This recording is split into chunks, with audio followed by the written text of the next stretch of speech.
It's like halfway through Monday in New Zealand, ain't still I film this video. Hey guys! Look, my room is a mess, hence why the camera's on here and not like looking over there, because I just cleared up 30 bottles of beer from that shelf behind me. And my hair's still a little wet, but we're gonna roll with it because, you know, today's a good day. And hi! Before we jump into today's video, let's give a big thank you to our partners over at italki, who are offering an amazing buy one get one free promotion on their language lessons. There are tons of native speakers waiting for you online to take a lesson with them. No conventional classroom setting where you don't get any attention from a teacher. Here, it's super cheap lessons that you can go and take advantage of. Learn a language so you speak just like a native. So if you do want to take advantage of that deal, then the link is down below, just for you little psychos. Let's talk planning. Okay, so when I started backpacking, I was like planning everything. Literally, some of my first trips, I planned everything. I booked all my accommodation, even the buses between places. And I quickly learned that that is a massive mistake. But I was just so scared of like going and not having absolutely everything booked. Now, I do the planning thing really well. That is not a problem. However, nowadays I'm just really slack and I'll just book a flight or a bus and we'll just arrive and be like, okay, cool. To the bar! I do like to go to the bar immediately as soon as I arrive in a place. I feel you get, a good feel for a place by drinking. These are not excuses. This is real life. And I'm thirsty. My first ever YouTube video was how to plan your dream trip. Can't watch that video. Very embarrassing. And that was like 3 years ago, so I thought I'd do a new one with some newfound perspective on life. First, I say to start with a bucket list. This bucket list isn't something you have to stick to. It's just a brainstorm of ideas, little lists, countries you want to go to. So sit down and write, where would you like to go in the world? Anywhere. Don't even think about anything else. Where do you want to go? What kind of adventures do you want to have? What's been on your bucket list? What's been on your mind? And just kind of scribble some stuff down. You already know where you want to go. Now, step 2 will determine everything pretty much, kind of. And that's your budget. It will determine how long you can go away for, what kind of countries you can visit, and what kind of experience you're gonna get. So go over and check out one of my really old videos. Please do not laugh. It's a really old one, but it's an oldie but a goodie. And it's how much does backpacking cost? And I kind of break it down into an equation for you to figure out how much roughly a trip will cost you in anywhere in the world.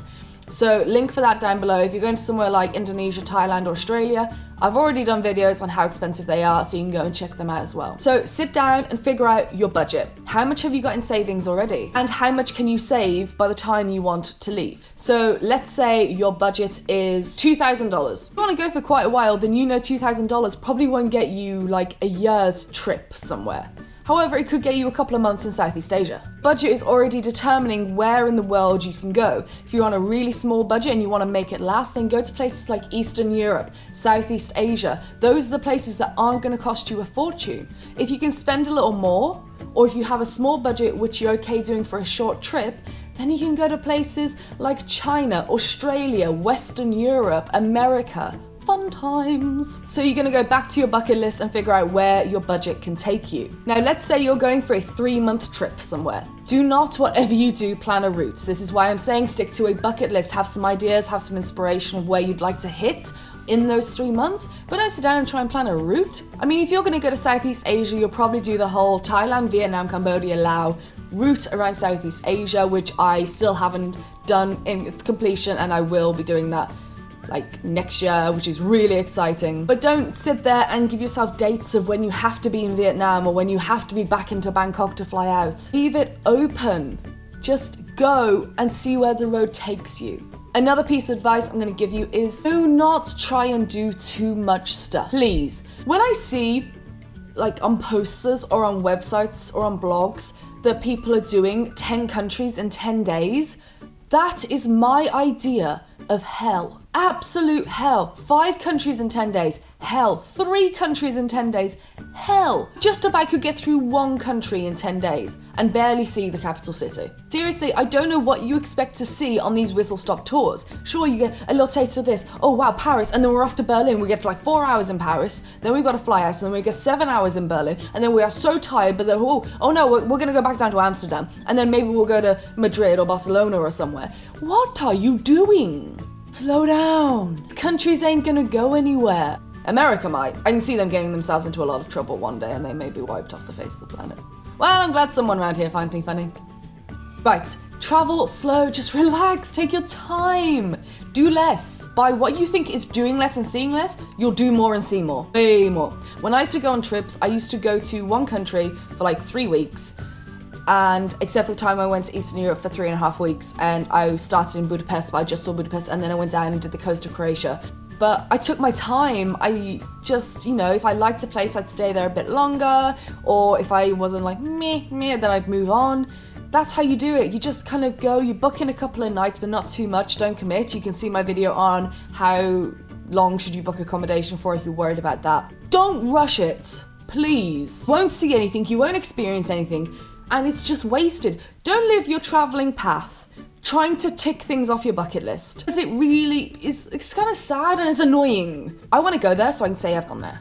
Why? If I thought like that, I'd have been to a lot more countries than I have. I've actually been to a very small amount of countries compared to a lot of travel bloggers, but I spend a lot more time in the country. I want to know the locals. I want to work in that country. I want to really suck it in. I don't care about checking countries off. Do I want to see every country in the world? Yeah. Do I think it's going to happen? No, because I like to explore too much. I like to take my time. Don't do something just so you can go and tell your friends that you did it. You'll be the biggest traveling douchebag of the 21st century. Relax, man. Chill out. Okay, so you've got your budget. You kind of know you're going to go to Southeast Asia for 3 months. So you're going to book a flight. Yes, we're on that stage already. Planning over. You've done a little bit of research on the places you want to go. You got your little bucket list of things you'd like to see when you're out there. And you're just going to book your flight now. You're going to book your flight to Bangkok or Chiang Mai. Or maybe you'll start in Vietnam. You're just going to book your flight there. Then maybe you book a few nights accommodation at your first destination. Get yourself some travel insurance. And on that time between you booking your flight, just read up on articles, get some blogs up. I've had a really good blog. It's psychotraveler.com, so you can go check that if you want. Oh, come on. If I can't plug my own website on my own channel, what can I do, really? Book your flight. Book a few nights accommodation so that makes you feel a bit secure. There's no rush for that. Doing it like a few weeks in advance, find somewhere nice, get a good deal on your first few nights. Go out, have your little bucket list in your head of things you know you want to see, the routes you kind of want to take, but then be really open to see what else opens up to you on the road. Because so many opportunities you won't even know about, places you would never have heard of, will come up and you'll be like, oh, I want to go there. And if you've booked everything and over-planned, you can't. So technically, I'm telling you, do not plan your backpacking trip. So this was like a massive ramble, but I kind of hope it helped. Travel slow, you'll see so much more, and just enjoy it. Take it as it comes. Do a little research here and there. Have your little bucket list and go. You want to know what's behind me, don't you? You want to know what's in the box behind me? No, it's not a child. I hope my child is yet to arrive. You want to know what's in this box? Can't tell you. My box. I sent a snap out and I'm getting better. I've been back on Snapchat now. And I realised no one was responding because I found out I have to add to my story. And I'm learning how to use Snapchat now because no one was getting any of my snaps and things like that. And they were like, why aren't you on Snapchat? I'm like, I am. What am I doing? So one of my lovely subscribers, whoever you are out there, you know who you are, saying you got to add it to your story so we all can see it. So I started adding things to my story and only a few people were seeing them. I was like, what's going on? And then I went into my settings and realised that only my friends can see my stories. We'll get there one day. And plus Snapchat drains your data. Oh wow, it's shocking. I just put up a snap about the perks of being a travel blogger is you get like big parcels in the mail and you're like, ah! Don't forget you can subscribe. I'll spat at you because I love you. Don't forget you can subscribe, keep up to date with all my travels and get some advice as well. There's also Facebook, Twitter, Instagram, and I'm getting better, Snapchat. All at Psycho Traveler, but the links are down below and I will see you tomorrow. I'm going to try and go for 5 days of videos. I'm betting that the odds on this, wow, we're gonna try. Love you. Sure, no matter how comfortable you get, whilst you're not sleeping, get up and walk around the plane frequently. Your legs will appreciate it.